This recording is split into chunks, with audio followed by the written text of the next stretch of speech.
Hey geeks, tonight's episode of Star Trek is episode 13, the Galileo 7.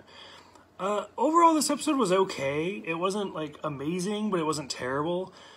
It's an interesting note that the last episode was the first episode that they mentioned the shuttles, but you didn't see it. All they did, Kirk just kind of pointed down into the engineering and said, there's where the shuttles are.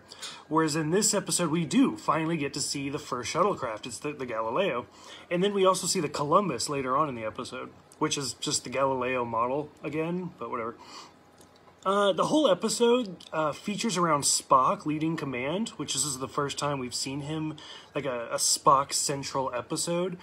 And it's almost a episode about race, because the whole crew just doesn't like Spock, and they go against him, and they just challenge his orders non-stop. But in the end, he still gets them home safe.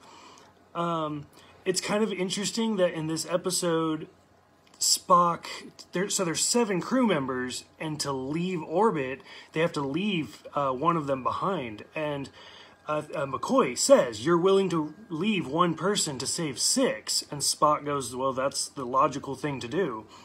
And it's obvious, like, that's where the lives of the many outweigh the lives of the few from the motion pictures comes from. So it's interesting to see these little seeds early in the series that develop into well-known phrases later on in the series.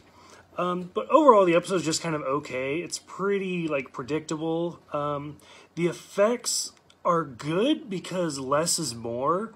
In this one, all you see are, like, furry shapes kind of running past you. They don't focus on, like, the really bad cheese. But, yeah, overall, it's okay.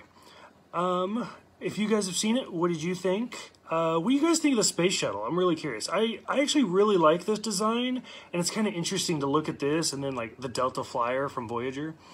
So tomorrow's episode will be the court-martial. So I will see you guys then.